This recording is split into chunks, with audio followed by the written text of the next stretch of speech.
Hey everyone, welcome to Straight Jacket Talk After Dark. We're going to talk about two of the newer horror movies that we have all watched recently, Nosferatu and Strange Darling. We just all did our best horror of 2024 episode at the end of the year before we watched these two movies. So I'll go to you first, Nathan. It hasn't changed. The substance is still your number one. My list changed, yes, but number one on the list did not change at all. The substance, to me, is the best movie of 2024, regardless of genre. I mean, Nosferatu came out after we made that video, and I was thinking that it might end up pushing the substance out of that spot, but it didn't. I love Nosferatu a lot, but it didn't. And then Strange Darling, I barely knew much of anything about it. I knew Red Letter Media made a video about it, and I knew I wanted to watch it at some point, but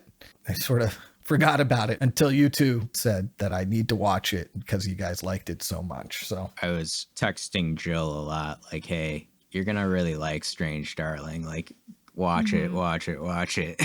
And when I knew she liked it, that's when I was like, Nathan's going to really like this too. Litmus test. Yeah.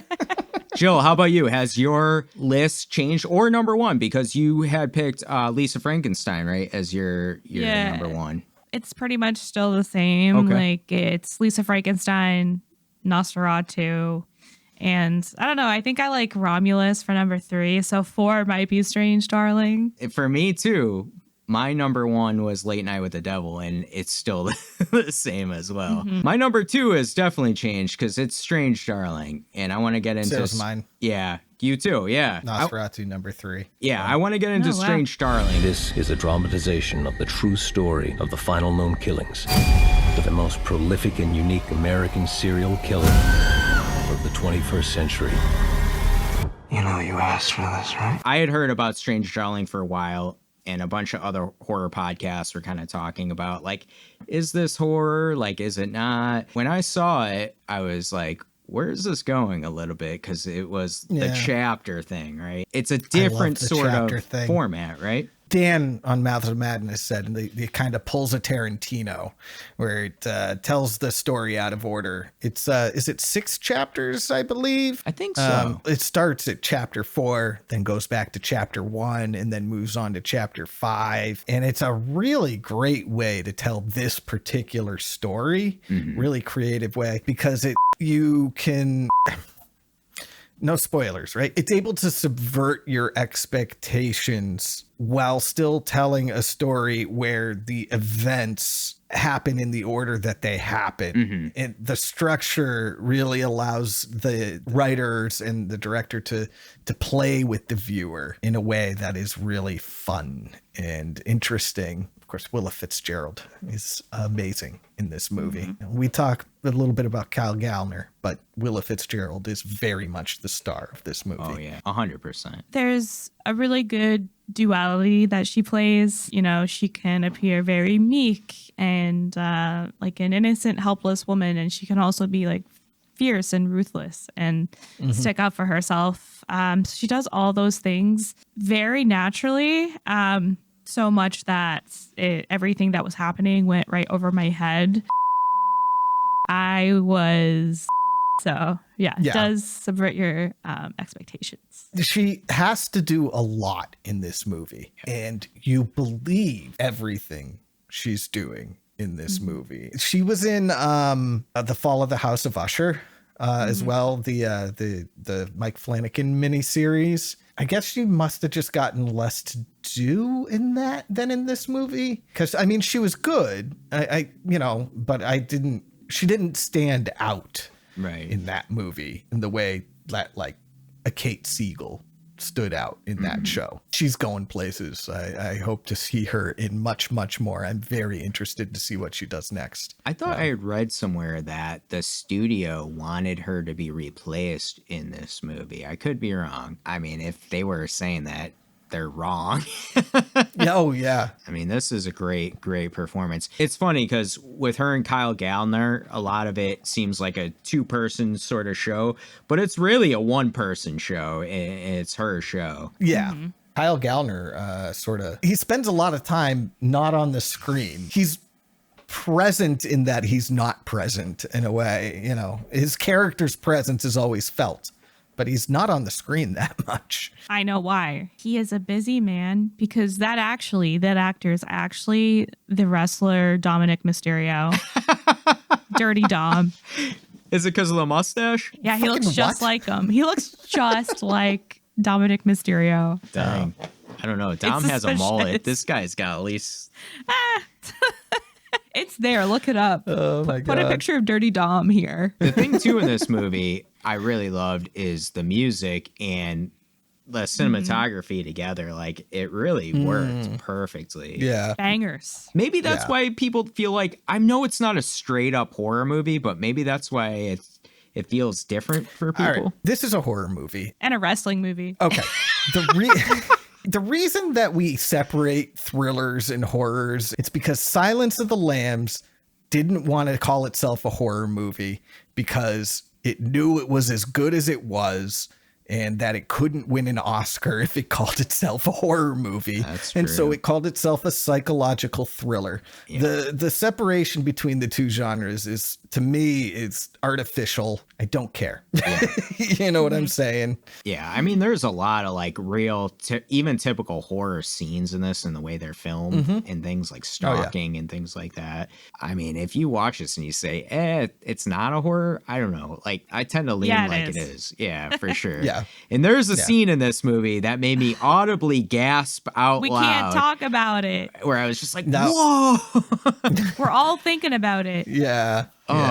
It's brutal. What about that opening, though? That opening with the car chase? Yeah, with the car chase. It just drops you straight into the action in a way where, like, it's not just action-packed, it's also mysterious because you don't know how they got into this situation where Kyle Gallner is chasing Willa Fitzgerald down the street. It's just a perfect way to open a movie. The other good thing is this movie's only like an hour and a half. So they tell this amazing story, but like quickly, and like they're not too full of themselves where they like continue it on and like you're like 3 hours and you're like, oh my God. Right. I highly recommend it. If you haven't seen Strange Darling, do yourself a favor, get into it because it's really worth it, I think. The next movie is Nosferatu. Come to me. Does evil come from within us? Or from beyond? It had a ton of buzz. I don't hear much now on it. It seems to have died a little bit, but it seemed like it had a lot of people talking, even outside of the horror community, for what it was. It did real well in the box office, which was surprising to me because Eggers movies, other than The Witch, don't tend to do very well at the box office. To have a crazy, strange movie like this one do that well at the box office is makes me happy. You know, so me too. I was very much looking forward to Nosferatu. I love vampires. I love Gothic literature. I love Dracula. What a great Christmas gift to us. Couldn't be better. I really do think that Christmas is like a Gothic occasion. Like it's very like pagan and like, you know, like Yule and stuff like that. So I really do think all this stuff goes together. I'm not just joking. Lily Rose Depp, so good. Amazing. And I think she's probably also like a lot of the reason it did get such a buzz, especially with those trailers. She's pretty popular with her work from The Idol. Even if people didn't like it, like it's a name that's on people's tongues. I was going to say, nobody liked that, though. That's true. But it became kind of viral. It was so bad at times that it was kind of viral. So, you know, she did get redeemed, I feel like, from Nosferatu. I'm a big fan of Nicholas Hoult, who plays Ellen's husband. I don't even remember his name because I don't care about his character because he's the worst. But I just love Nicholas Hoult. And, of course, the man himself, the man, the myth, the monster. Oh, my God. I thought he looked great. I love the tension. I feel like Nosferatu is very much like a romance. Like it's kind of a girly movie. Like you have this woman who's not getting any attention from her husband. He's off doing whatever he's doing. He only cares about his stupid job. And she wants to get laid, and she calls out into the void, and a monster answers back. And it's just like, that's my kind of thing. I love monster fucking. So I was all for this being kind of like a mainstream thing. Love the effects. Everything looked great. Robert Eggers can do no wrong. What a banger. I think Robert Eggers is now put his name out to mainstream, and these type of movies with The Witch and now Nosferatu, and I know even before with The Lighthouse and stuff, he can really do these period movies really well. Mm-hmm. He nails it. Yeah, for sure. He gets the tone right, and that's cool. And I hope we see more from him, because I think these movies are so hard to do right.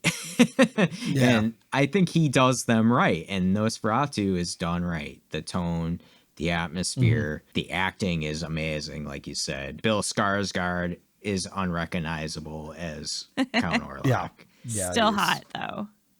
My favorite scenes in this movie are some of the ones where, I think his name's Thomas, goes to Count Orlok's castle for the first time. Count Orlok is basically just out of focus, and it's so creepy and eerie, and you just hear his voice, that big, thick voice. It kind of reminded me when I saw The Dark Knight Rises and Bane's voice comes across the screen for the first time. I know people don't like it, but like when I first heard...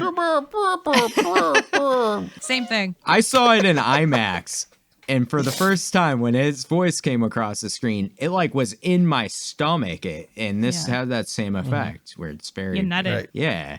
It was cool. And I just love those scenes. I do think for me, it's a little overhyped. Like, I think people have this movie like really, really, really up there. And I thought it was a great movie. I rated it 4 stars, I think, on my Letterboxd. It is one of my top favorites of the past year, for sure.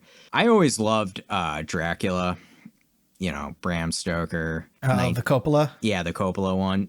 That was always my really like number one. Horny. Yes. Super horny. Super horny. Although this is pretty much as horny, isn't it? When you think about it. It was less explicit, I feel. Yeah. You don't have the brides kind of. Yeah.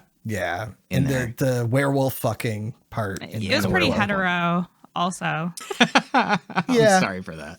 Which is an issue for me in a vampire movie. Yeah, I hear you. If you have a list of the top Dracula or vampire movies, this has to be like one of the top ones, because it's that good. It really is. I just think for me, it got a little long and drawn out at times. That's what she said.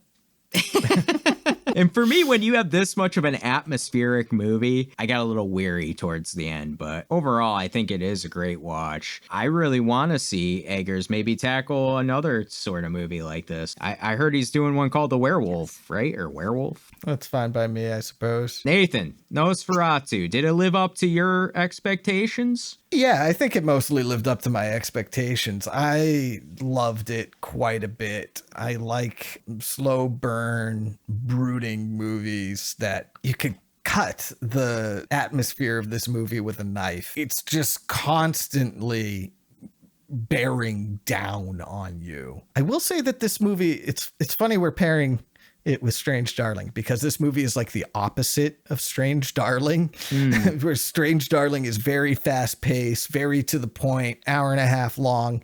And this movie is very long, and it takes its time to get where it's going. It's almost like a possession movie in a way. It's about breaking down Lily Rose Depp's character, basically, watching her lose it very slowly, very naturally. I do worry a little bit that Eggers is never gonna go back to those experimental heights of The Lighthouse. The Lighthouse is my favorite Eggers movie, which I don't think anybody would be surprised to hear that.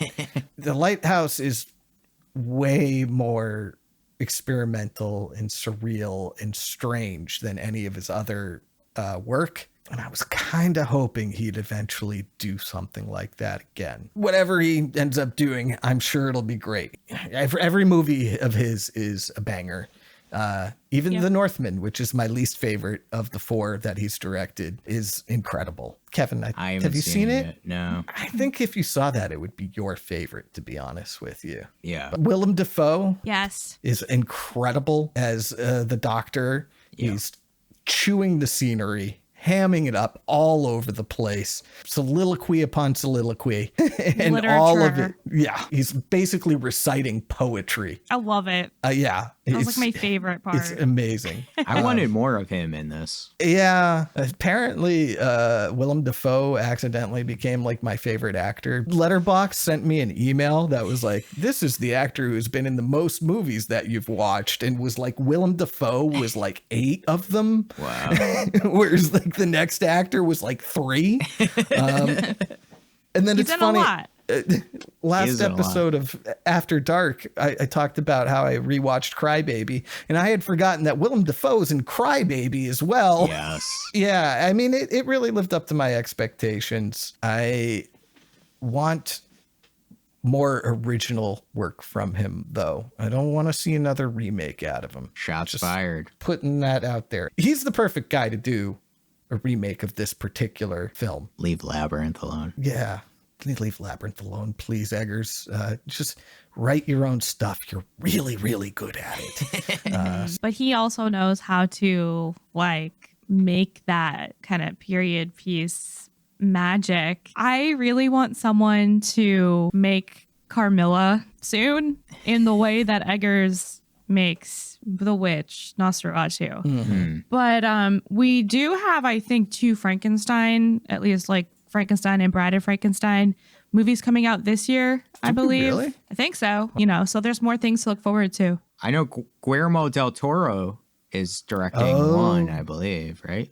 Uh-huh. I have something to admit. I have never seen a Guillermo del Toro movie. Really? Never seen Shape of Water. I've seen Shape of Water. That might be the only one I've seen. Never seen Pan's Labyrinth. It's the kind of director I feel like You would like. Yeah, and yet I've never actually sought out something by him. If you want to check out any of our letterbox scores, we have links in the description. You can go see what we gave Nosferatu and Strange Darling. Here's a little spoiler, though. We all gave Strange Darling 4.5 stars, which is kind of cool. Oh, did we all give it the same score? Yeah. Dang. I think it's the appropriate score.